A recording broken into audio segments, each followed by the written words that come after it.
Alemana Podcast. Abordamos temas de salud y bienestar.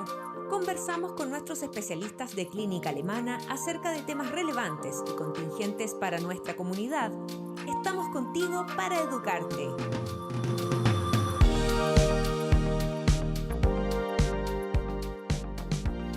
Bienvenidos a un nuevo Alemana Podcast. En esta ocasión conversaremos con Jaime Silva, psicólogo de clínica alemana, con quien hablaremos de la regulación emocional en la salud mental. Bienvenido, Jaime, muchas gracias por estar hoy con nosotros. Hola, muchas gracias por la invitación, feliz de estar aquí en este podcast. Jaime, para empezar, definamos, ¿qué es lo que es la regulación emocional? De acuerdo, mira, regular emociones básicamente implica poder modular los estados afectivos, es decir, esto implica a veces, por ejemplo, tener que disminuir un estado afectivo, otras veces aumentarlo, otras veces tratar de mantenerlo. Por ejemplo, yo me puedo sentir muy entretenido en un lugar y quisiera sentirme más rato aún, ¿verdad?, con esa sensación. Entonces tú tratas de mantener eso haciendo, qué sé yo, buscando gente con quien conversar, comiendo algo. Entonces, uno constantemente, sin darse cuenta, está intentando modular sus estados internos, incluyendo las emociones. Y eso en el fondo es lo que engloba este gran concepto de regulación emocional. Ahora bien, eso significa además que las personas desarrollan ciertas estrategias para regular sus emociones. Entonces, no solamente es como esta capacidad de modular los estados internos, sino que también involucra algunas maneras de hacerlo. Perfecto. ¿Y qué tipos de regulación emocional existen? Porque también hablabas de las estrategias. Exacto. Sí, eso es bien interesante. Mira, por ejemplo, tú puedes querer modular solamente la expresión de tu emoción. Entonces, qué sé yo, uno está tienes que hablar en público, por ejemplo, y tú estás muy nerviosa, entonces tú tratas como de mostrar tu expresión normal, y es decir, entonces tratas de que tu miedo, por ejemplo, o tu tensión no se vea, ¿ya? Entonces, muchas veces nosotros tratamos de ocultar, por ejemplo, o falsificar un estado interno. Todo eso es modular la expresión de la emoción, ¿ya? Pero no regularla. Eso se considera regular la emoción. También se regula. Cuando tú controlas la expresión de una emoción, ¿ya? Por ejemplo, si tú tienes, qué sé yo, estás en una reunión y te da un ataque de risa, pero no es bueno reírse en ese contexto, tú intentas modular la expresión. Claro. Pero eso se clasifica como regular emoción, ¿ya? Ahora bien, tú también puedes regular, por ejemplo, tu subjetividad. Y, por ejemplo, uno puede estar muy enojado con alguien y uno dice, bueno, en realidad esta persona siempre ha sido muy complicada, entonces, bueno, en verdad, ¿para qué me voy a hacer tanto problema con él?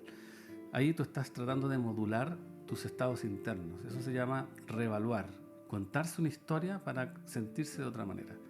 En ese sentido, y quizás tú te das cuenta inmediatamente, regular la expresión no es tan efectivo. Tú puedes regular lo que se ve, pero lo que se siente queda más o menos parecido, ¿verdad? O incluso se puede acentuar. Claro. En cambio, cuando tú reevalúas, generalmente manejas más esa reactividad. Como que sueltas esa emoción. Exacto. Y también tú puedes tratar, esto ya es un poco más específico, pero una persona también puede tratar de regular la fisiología, la respuesta fisiológica que implica una emoción. Por ejemplo, yo puedo tratar de respirar más lento para estar tranquilo en una situación donde tengo ansiedad, por ejemplo, ¿ya? Entonces, según qué tipo de cosa haga yo, uno puede realizar cierto tipo de clasificación. Entonces hay emociones que son, hay formas de regular que son más centradas en los pensamientos, hay otras que son más centradas en el comportamiento, en las expresiones. Y en general, ¿cuáles son las emociones más difíciles de regular? Es una pregunta interesante. Yo diría que cualquier emoción puede ser difícil de regular, de hecho, si es muy intensa. ¿Ya? De hecho, se habla de que hay una especie de umbral o como un techo donde si tú lo pasas ya no puedes regular una emoción, ¿ya? Entonces, por eso siempre cuando tú, por ejemplo, trabajas en el contexto clínico, ya tú tienes que tener un paciente que no tenga tanta intensidad en sus emociones para tratarlo, por ejemplo, en psicología.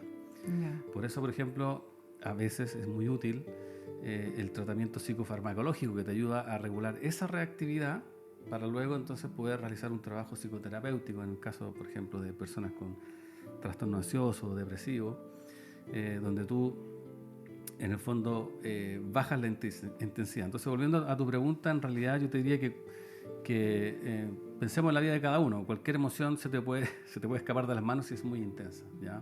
Ya. Y por cierto, hay personas que efectivamente pueden tener más problemas con ciertas emociones versus otras. Por ejemplo, hay personas que tienen mucha dificultad en manejar la rabia. Y entonces la rabia, cuando esas personas te la describen, te dicen, no, es que yo siento muchísima rabia, veo rojo, te dicen. Y entonces, claro, para esa persona la rabia es una emoción que se activa muy intensamente. Otras personas te van a decir, mira, si yo no tuviera tanta ansiedad, mi vida sería normal. ¿Y qué les pasa a esas personas? Entonces sienten la ansiedad muy intensamente. Entonces lo mismo, cuando una emoción se vuelve intensa, hay una dificultad entonces para regularla. Bueno, las personas que sufren de crisis de angustia o de pánico, ahí me imagino que ya eso se dispara a otro nivel. Exacto. Y en ese momento, por ejemplo, si tú estás con una persona que tiene una crisis de pánico, tratas de llevarla por estos mecanismos de regulación que te decía, como por ejemplo modular el pensamiento y que vea las cosas de otra manera, no pueden. Claro. ¿Ya? Por eso se dice que hay como un umbral de tolerancia que cuando se sobrepasa, la persona es incapaz de regular un estado emocional. ¿Y qué sucede en la regulación emocional en la ansiedad? Ya lo Sí. adelantamos un poco. Mira, la ansiedad, primero a mí me gustaría decir en este contexto que todas las emociones son importantes, son maneras que tenemos de adaptarnos a nuestra realidad, ¿ya? Y por tanto ninguna emoción per se es mala, ¿ya? Y la ansiedad es una emoción que te prepara para sobrepasar dificultades que puedes tener en el futuro, ¿ya? Dicho de otra manera, cuando uno tiene ansiedad, uno anticipa que algo que uno le tiene miedo, que uno siente como que es complejo, que uno siente que puede ser peligroso, que puede ser, qué sé yo, complicado para mi vida social, etcétera, etcétera, va a ocurrir en el pasado, en el futuro, ¿verdad? Entonces la persona anticipa, ¿verdad?, que algo que veo como complejo, entonces está en el futuro y entonces mi mente empieza a intentar buscar una forma de resolver eso. Entonces la ansiedad, que es esta emoción de anticipar, que se experimenta como miedo en realidad. La ansiedad técnicamente es un miedo a algo del futuro, ¿ya? Ya. Entonces la ansiedad siempre va acompañada con un mecanismo que se llama la preocupación, ¿ya? Entonces cuando uno dice, pucha, ando preocupado, en realidad tiene un sentido. La ansiedad siempre va acompañada de la preocupación. La preocupación es el mecanismo mental que te ayuda a repasar cómo vas a enfrentar eso. Por ejemplo, si yo tengo que dar una clase mañana en la universidad, entonces, bueno, empiezo a decir, bueno, cómo voy a partir la clase, me la preparo y empiezo entonces con una sensación de que pudiera, qué sé yo, salir mal o pudiera fracasar. Entonces, para evitar eso, yo empiezo a tratar de preparar bien la clase, ¿ya? Entonces, la preocupación se transforma en adaptación. Por supuesto es siempre latente eso en el fondo. Exacto. Y como tú podrás anticipar, una persona muchas veces le puede ocurrir que esa ansiedad se transforma en un problema por sí misma. Es decir, no sé, tengo una paciente que es una chica que estudia Derecho y que tiene que dar el examen de este examen que dan para terminar la carrera de Derecho, que es muy estresante, ¿verdad? Y ella no tolera esa ansiedad y no puede estudiar. Entonces, bueno, y pasa a muchos estudiantes, poniendo en este ejemplo, exacto, que no pasan el examen porque tienen como un pánico escénico, exacto, y no lo logran. Exacto. No, esta paciente incluso antes no puede estudiar porque tiene ansiedad. Entonces ahí tú ves entonces una emoción que está hecha para ayudarnos a enfrentar un suceso o un evento del futuro, se transforma per se en el problema. ¿Por qué? Porque ya no me permite, ¿verdad?, prepararme, sino que me interfiere. Entonces las emociones, decimos en psicología, pueden ser adaptativas o desadaptativas. Perfecto. ¿Y qué pasa con la regulación emocional en la depresión? Porque, bueno, claro, hablábamos de la ansiedad. Claro. ¿Y qué pasa con la depresión? Podemos hacer un análisis similar al que acabamos de hacer. En la depresión, la mente no está en el futuro. En la depresión, la mente está en el pasado. Algo que sucedió, algo que te ocurrió. Usualmente algo que perdiste, ¿ya?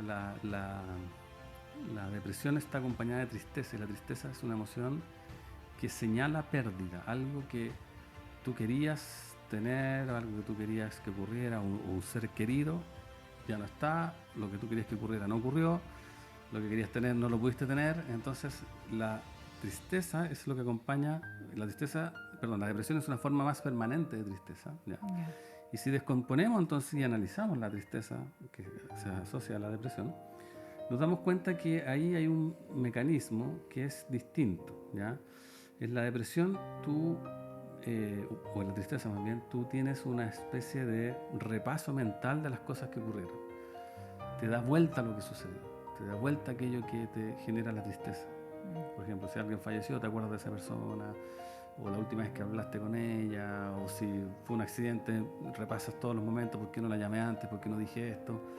O si tuviste una ruptura afectiva, ¿verdad? ¿Por qué me hizo esto? Y entonces uno da vuelta y eso se llama rumiación, ¿ya? Porque das vuelta en un tema una y otra vez para tratar de explicártelo. También tiene una función adaptativa. Cuando tú tienes situaciones que te dañan emocionalmente o físicamente o lo que sea, uno tiene que prepararse para que no te vuelva a ocurrir. Entonces uno tiene que tratar de entender qué sucedió. Claro. Entonces la rumiación puede ser algo muy positivo desde el punto de vista del desarrollo de una persona porque te protege finalmente para el futuro.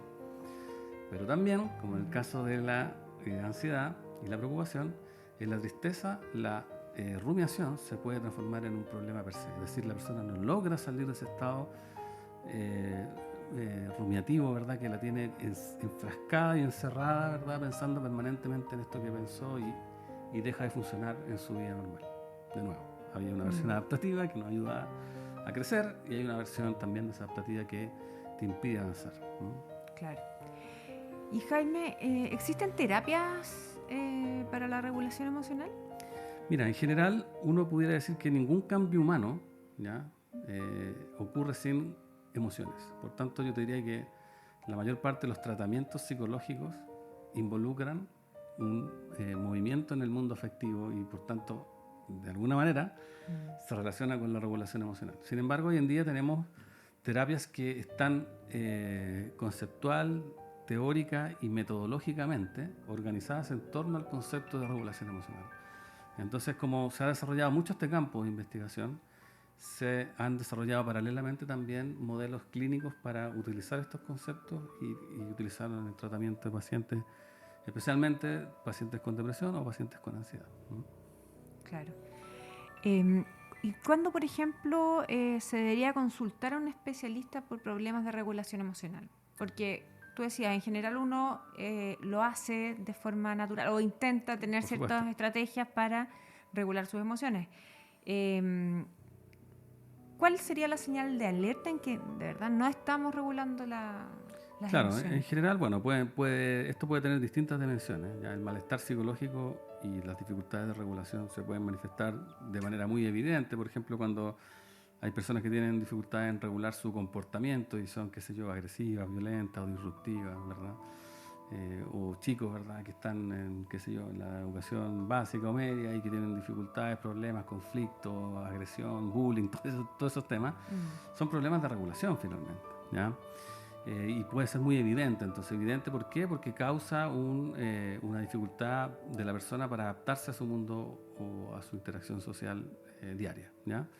Pero en general yo te diría que cualquier malestar psicológico que empiece a interrumpir el día a día de una persona, es decir, qué sé yo, ya no puedes funcionar bien en tu trabajo, en tu estudio, ya la vida, qué sé yo, de amistad y social no está funcionando, no tienes ganas de salir, no tienes ganas de ver personas. O, por ejemplo, si sientes que en realidad te cuesta concentrarte y cuando estás trabajando en verdad no dejas de pensar en estos problemas, en estas dificultades. Y en realidad, cuando tú ves un paciente, usualmente te describe una situación donde se empiezan a sumar muchas cosas. Problemas en el trabajo, problemas en los estudios, problemas con los demás, dificultades físicas, por ejemplo, qué sé yo, dolor de cabeza, alergia. Entonces tú empiezas a ver como es como que el problema de salud mental empieza a capturar la vida de la persona, ¿ya? Yeah. Y ahí, por supuesto, eso para mí es una buena indicación de buscar ayuda, ¿ya? Por otro lado, también uno pudiera decir, mira, cuando tú ves qué es lo que caracteriza a la salud mental positiva, generalmente no se trata de personas que no tienen emociones de este tipo, ¿no es cierto?, ansiedad o tristeza, sino que más bien son flexibles en sus mecanismos, se saben adaptar a las distintas circunstancias utilizando mecanismos de regulación para diferentes circunstancias. Yo te ponía el ejemplo, qué sé yo, de hablar de estar en una reunión y ser capaz de, qué sé yo, modular tu expresión, después tener un conflicto con tu pareja y pensarlo y verlo de otra manera. Entonces, las personas que tienen mejor salud mental usualmente son más flexibles a la hora de utilizar mecanismos de regulación. Las personas que tienen problemas de salud mental usualmente se quedan pegados en una. Entonces, la persona está todo el día preocupada, la persona está todo el día rumiando, ¿no?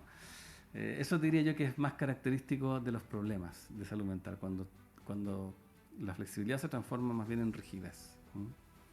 Y no se sale de ese estado. No sales de ahí. ¿Y por qué se dice que los trastornos alimentarios también son problemas de regulación emocional? Sí, mira, en general, cuando tú analizas la psicopatología, esto puede ser un poco técnico, pero es importante decirlo así, la mayoría de los síntomas psicológicos son mecanismos de regulación, ¿ya? Que se transforman en desadaptativos. Ejemplo, un muy buen ejemplo es el trastorno de conducta alimentaria. Las personas que, por ejemplo, tienen atracones alimentarios, lo tienen en general, si tú haces como un análisis momento a momento de cómo ocurrió, por regla general, una persona que tiene un atracón está viviendo previo al atracón un periodo emocional que podemos enmarcar como emociones negativas, ¿ya? Y más específicamente son emociones que usualmente se conectan con sentirse agobiado, demandado, excluido, no querido, en toda esa línea, ¿ya? Y que entonces las personas de alguna manera buscan un mecanismo para salir de esa sensación. Y eso es la comida, ¿ya? Entonces, ¿qué haces tú en terapia? Tú le ayudas a la persona a buscar una manera distinta de salir de estas sensaciones negativas. Usualmente las personas desarrollan estos mecanismos porque se desarrollan muy tempranamente. Cuando uno es niño, uno no es capaz de imaginarse muchas maneras de salir de un estado emocional. Claro. Entonces es fácil conectarse con algo simple como comer, que está disponible en todos lados, sobre todo en culturas como la nuestra, donde hay un exceso de disponibilidad de alimentos. Entonces, claro, es fácil que una niña, un niño, qué sé yo, abra un estante, un refrigerador y encuentre un montón de cosas en casa. Y entonces se quita ese estado de ánimo proveyéndose una experiencia placentera. Y eso, como se desarrolla tempranamente, luego queda como un estilo de regulación. Incluso los mismos adultos dicen, no, un chocolatito para que se le pase la pena. Y esto puede ser parte también de un patrón familiar, donde la comida se usa como una forma de regular las emociones. Claro, porque siempre se ha escuchado el tema de la regulación emocional en los niños, como que no se habla mucho del adulto que regula emociones. Exacto. En este sentido, entonces se aprende, o sea, uno puede regular las emociones de forma espontánea y lo va aprendiendo de forma autónoma, pero también se puede aprender si es que uno no es capaz de hacerlo en primera instancia. Exacto, la regulación emocional, como una parte importante de todos los mecanismos de autorregulación, tiene una historia, es decir, las personas van transitando en su vida desarrollando mecanismos y formas cada vez más complejas para regular sus emociones. Un niño, por ejemplo, dispone de pocas capacidades, por ejemplo, puede modular la atención. Entonces, si, qué sé yo, se empieza a aburrir, empieza a movilizar la atención y se empieza a distraer, ¿verdad?, para sentirse entusiasmado. O si, qué sé yo, tiene ansiedad, ¿verdad?, porque tiene una prueba el otro día, también puede, qué sé yo, empezar a distraerse y se para y juega y pasa una mariposa y la sigue. Entonces, la forma en que ese niño regula sus emociones puede ser muy simple. Uno, en la medida que va desarrollándose, va adquiriendo capacidades de regulación que son más conectadas con lo lingüístico. Esto que te decía yo, de contarse una historia, y entonces el niño empieza a decir, bueno, si estudia ahora, después en 40 minutos más voy a salir a jugar. Entonces el propio niño es capaz de representarse el mundo más complejamente, se lo cuenta de una manera y entonces ahora es capaz de estudiar 40 minutos y luego sale y juega. Entonces los mecanismos de regulación emocional tienen una historia en el desarrollo. Esa historia tiene que ver con nuestras relaciones interpersonales también. La forma en cómo tú regulas tus emociones también habla de cómo ha sido tu historia familiar. Yo, por ejemplo, en un trabajo clínico, haciendo 3 o 4 preguntas, tú más o menos sabes cómo es la historia. Esto es gracioso, pero tú puedes saber cómo es la historia de una persona solo haciéndole preguntas respecto de la regulación emocional. ¿Por qué? Porque en el fondo la manera en cómo a uno lo han criado desde el punto de vista afectivo genera estos estilos socioemocionales, estilos en la manera de regular emociones. ¿ya? Y hay estilos bien marcados, por ejemplo, así como algo más coloquial. Supongamos que va un tipo en un auto con su pareja, ¿verdad? Y su corazón empieza a latir más fuerte y se asusta, ¿ya? Porque piensa que puede tener un ataque al corazón, ¿ya? Entonces uno dice, bueno, ¿qué hace una persona cuando tiene esto? Porque tiene miedo y además el corazón late. Claro. Entonces, hay dos polos. Hay un tipo de personas que dice, se queda inmóvil y suprime todo lo que le sucede desde el punto de vista de la expresión. No le cuenta a la señora, se queda callado, se asusta y trata y espera que se le pase. ¿Ya? Y luego piensa, bueno, tendré que ir al médico y bueno, mañana iré. Pero todo lo vive solitariamente.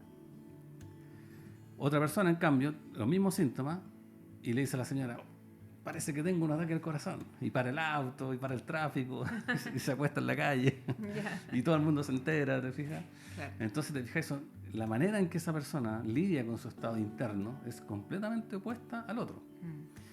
Y esas formas de lidiar con el mundo interno tienen que ver con la historia familiar que tú has tenido de los cuidados y cómo tu familia o tus seres queridos, tus cuidadores han lidiado con tu mundo emocional. O sea, se hereda esta historia y se hace, y en el fondo se hace propia. Pero ¿es posible cambiar esta forma cuando ya viene tan arraigada, por ejemplo, en un patrón familiar? Sí, correcto. Uno puede, en el fondo, cuando uno comprende, como todas las cosas, cuando uno las entiende, las visualiza, entiende de qué se trata, entiende qué uno busca con la regulación emocional que está, o el estilo que está desarrollando, porque todo lo que uno hace en realidad tiene una necesidad detrás, ¿ya? Si tú comprendes eso, puedes encontrar nuevas formas o maneras distintas de buscar esas mismas necesidades, ¿verdad? Pero ahora más creativamente, a través de otro formato, ¿no? Entonces sí, por supuesto, se puede cambiar, se puede modificar, para bien y para mal. ¿Y fortalecer también? Fortalecer también. Tú puedes... y no solamente en el fondo con tratamiento psicológico o psiquiátrico, sino que tú también, por ejemplo, a través de cosas como cultivarte, no sé, por ejemplo, aprender estrategias de meditación, desarrollar pasatiempos, tener mucha conexión con la lectura, por ejemplo. Todas estas cosas que van desarrollando el mundo interno de las personas tienen efectos importantes en la regulación emocional y se pueden, como dijiste tú, fortalecer. Mira qué interesante. Jaime, estamos llegando al final de este podcast. ¿Alguna recomendación o mensaje final para quienes nos estén escuchando? Sí, bueno, yo creo, y siempre trato de decir lo mismo, las emociones tienen una información detrás, ¿ya? Entonces las emociones es importante entenderlas, no meramente controlarlas. Yo creo que vivimos en un mundo hoy en día, en una sociedad sobre todo, que intenta más bien que las emociones que no son placenteras no se tengan, y en realidad eso es un error muy grande. En la medida en que las personas evitan sus emociones negativas, dejan de conocerse a sí mismas. Y eso me parece un problema que vivimos hoy en día, porque cuando tú no conoces tus emociones, tiendes a externalizar todo lo que te sucede y le echas la culpa al mundo, a los demás de lo que te pasa. Eso lo dejo para la reflexión. Interesante. Sí. Bueno, Jaime, muchas gracias por tu tiempo y por conversar de este tema tan entretenido con nosotros. Súper. Por nuestra parte nos despedimos y les recordamos activar las notificaciones y compartir este contenido entre sus contactos, familiares o quienes crean que esta información sea de su interés. Hasta una próxima ocasión y nos encontramos en un nuevo Alemana Podcast.